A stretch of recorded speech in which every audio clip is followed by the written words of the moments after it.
하나님께서는 하나님의 일을 행하실 때 하나님의 계획을 먼저 우리에게 보여주십니다. 그리고 그 하나님의 계획대로 또 움직일 하나님의 사람들을 세워가십니다. 성경은 그들을 성도라고 말합니다. 이 성도는 또한 하나님의 군사이기도 한 것을 우리는 알고 있습니다. 오늘 하루를 살아갈 때, 또 남은 인생을 살아갈 때 우리가 하나님의 귀한 계획을 이뤄나갈 하나님의 거룩한 백성인 성도요, 또 하나님의 영적 전쟁을 승리로 인도할 하나님의 군사인 것을 기억하며 보내길 간절히 소망합니다.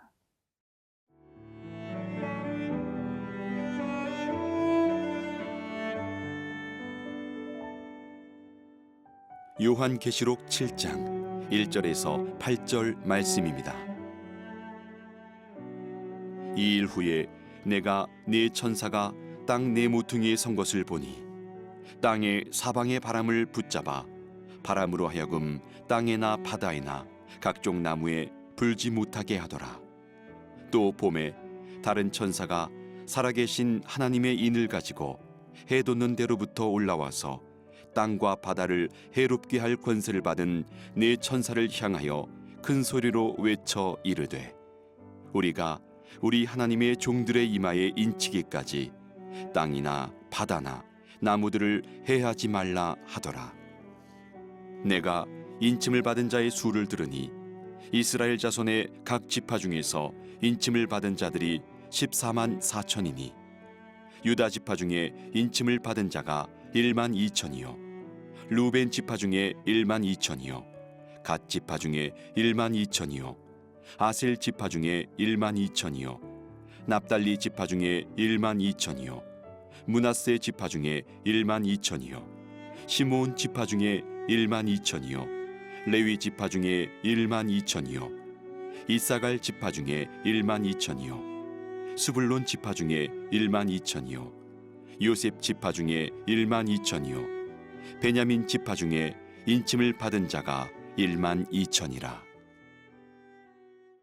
이제 여섯 번째 인이 다 떨어지고 나서 잠깐 삽경이라고 해서 삽입된 어떤 장면들이 두 개 들어가게 됩니다. 그래서 오늘과 내일 본문이 바로 삽입된 광경들이 그려지고 있습니다. 오늘 나오는 이야기는 하나님께서 심판을 계속해 나가시기 전에 하나님의 놀라운 계획이 있다는 사실을 알려주고 또 하나님은 어떤 준비를 하시는지를 보여주고 있습니다. 그 첫 번째는 하나님께서 어떤 계획을 가지고 계신지 그것을 먼저 보여주고 있습니다. 1절에서 3절의 말씀입니다. 이 일 후에 내가 내 천사가 땅 내 모퉁이에 선 것을 보니 땅의 사방의 바람을 붙잡아 바람으로 하여금 땅에나 바다에나 각종 나무에 불지 못하게 하더라. 또 봄에 다른 천사가 살아계신 하나님의 인을 가지고 해 돋는 데로부터 올라와서 땅과 바다를 해롭게 할 권세를 받은 네 천사를 향하여 큰 소리로 외쳐 이르되, 우리가 우리 하나님의 종들의 이마에 인치기까지 땅이나 바다나 나무들을 해하지 말라 하더라. 하나님의 심판은 시작되었고 그것은 점점 더 심각해져 가고 있습니다. 이미 여섯 번째 인이 떨어질 때까지 세상의 모든 사람들은 두려움 속에 빠져 있는 상황입니다. 우리는 인생을 살아갈 때 두려움을 묵상하며 살아갑니다. 죽을 것에 대한 두려움, 또 우리가 실패하고 망할까 하는 두려움, 또 혹시 내가 하는 일이 잘못될까 하는 두려움 속에서 우리는 괴로워하고 있습니다. 이 천지만물이 돌아가는 것을 보면서 이 사회 문화의 모든 현상들이 이어져 가는 것을 보면서 또 역사의 모습을 보면서 우리는 두려움이 가중되는 것을 느낍니다. 하지만 하나님은 우리에게 한 가지의 새로운 계획을 말씀해 주고 계십니다. 그것을 위해서 멸망을 위해 심판을 위해 준비된 네 천사를 가만히 있게 하십니다. 모든 하던 일을 멈추라고 말씀하시는 것이죠. 요한계시록을 묵상하며 우리가 알 수 있는 것은 모든 주권이 하나님께 있다는 것입니다. 하나님께서 하라 하면 하는 것이고 하지 말라 하면 하지 못하는 것입니다. 우리는 이 말씀을 묵상하며 하나님의 말씀에 순종할 수밖에 없는 나 자신이며 우리이며 우리가 속한 가정이며 교회인 것을 인정하게 되길 간절히 소망합니다. 하나님께서는 그 멸망의 계획, 심판의 계획을 이어가기 전에 가만히 있으라 하시면서 하나님의 도장을 들고 나오십니다. 하나님께서 그 인을 가지고 나와서 어떤 일을 하고자 하십니까? 3절에 말한 것처럼 하나님의 종들의 이마에 인을 치고자 하는 것입니다. 하나님께서 하나님의 종들에게 도장을 찍는 이유는 무엇입니까? 그것은 뭔가 구별을 시키기 위해서입니다. 이 인을 치는 장면을 생각할 때 우리는 출애굽의 시작이 되는 6월절의 밤을 기억하게 됩니다. 6월의 밤이 있기 전에 어떤 일이 있습니까? 먼저 가족별로 어린 양을 잡아 그 피를 받고 그 피를 임방과 설주에 바르게 됩니다. 그것이 표식이 되는 것이죠. 그래서 그 하나님의 명령을 받은 사자들이 그 피 묻은 그 문을 지나가고 그 집을 지나가는 일을 경험하게 됩니다. 하나님은 지금 그 일을 계획하고 계시는 것입니다. 하나님의 계획은 죽이는 것이 아니라 살리는 것입니다. 하나님은 오늘도 저와 여러분을 구하기 원하신다는 것입니다.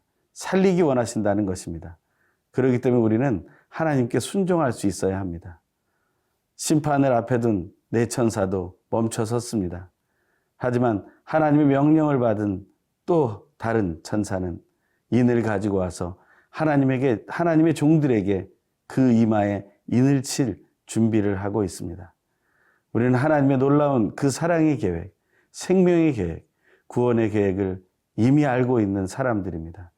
그 기쁨을 누리며 오늘 하루 또 기쁨의 묵상이 우리 안에 넘쳐나고 그 고백이 우리 주변에 흘러넘치길 간절히 소망합니다.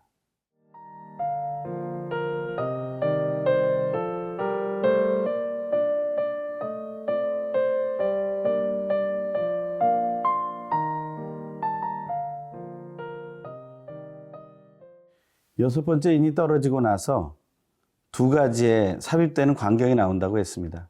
그 첫 번째 광경이 오늘의 본문인데 그것은 바로 성도가 인침을 받는 장면입니다. 하나님의 종들, 그들이 바로 인침을 받는 주인공들이죠. 다시 말하면 하나님의 교회가 하나님께 다시 한번 일어서 쓰임받게 된다는 것입니다. 하나님의 교회가 일어서서 어떤 일을 하게 됩니까? 그들은 하나님의 군사로서 하나님과 더불어 싸우는 영적인 전쟁을 하게 됩니다. 우리는 심판자로 서지 않습니다. 우리는 서로 사랑이라는 놀라운 계명을 받은 자들입니다.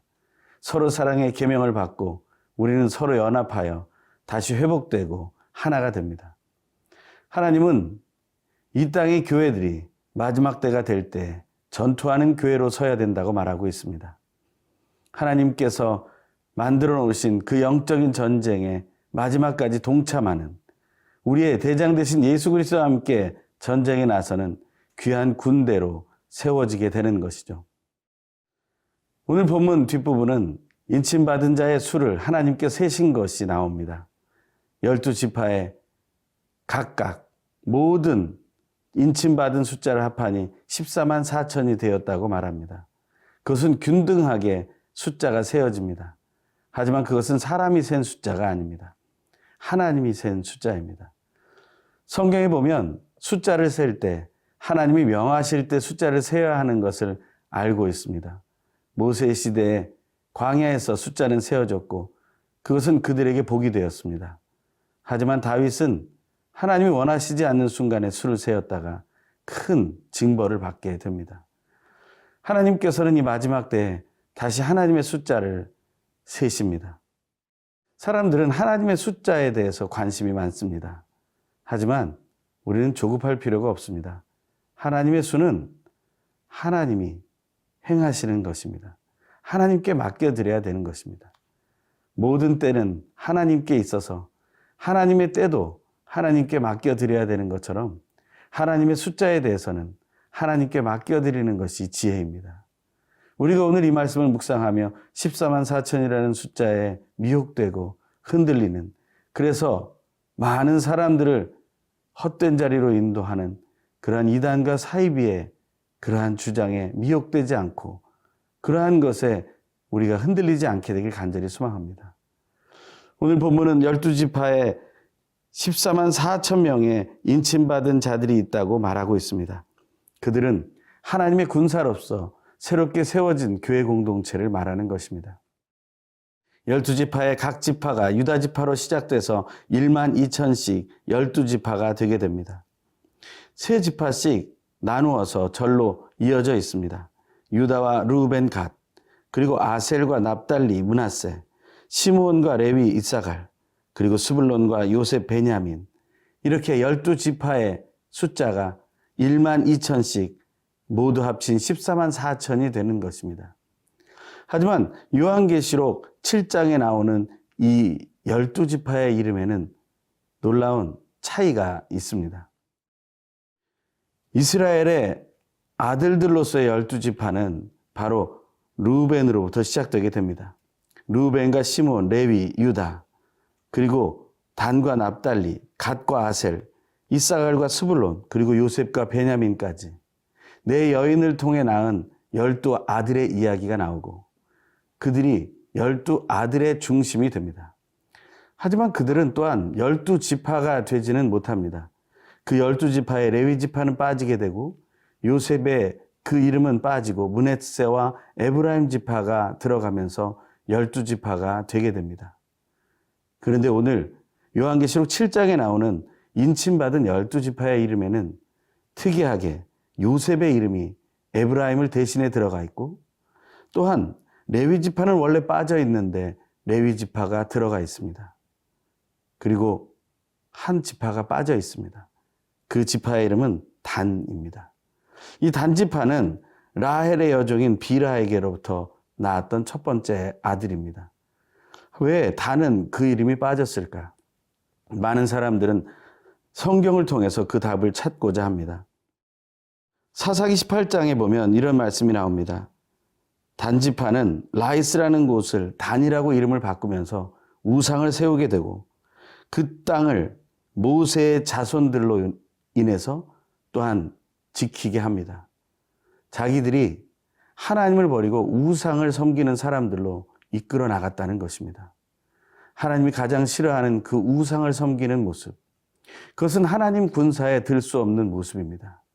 마지막 때의 교회는 또 성도는 그 우상으로부터 떨쳐 일어나 그 모든 우상을 버리고 하나님께로 돌아와야 할 것입니다.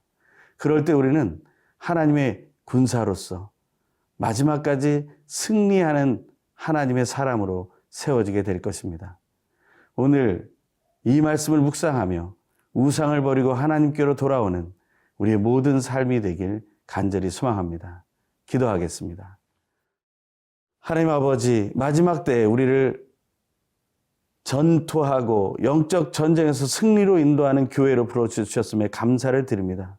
하나님의 거룩한 백성으로 하나님의 군사로 인도함을 받았으니 오직 하나님 외에 다른 것, 우상을 섬기던 것은 내려놓고 오직 하나님 아버지 예수 그리스도 성령 하나님만을 따라가는 믿음의 승리자들이 되게 하여 주시옵소서.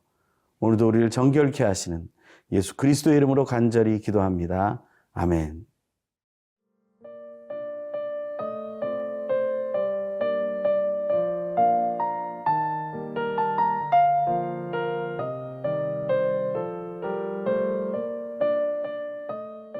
이 프로그램은 시청자 여러분의 소중한 후원으로 제작됩니다.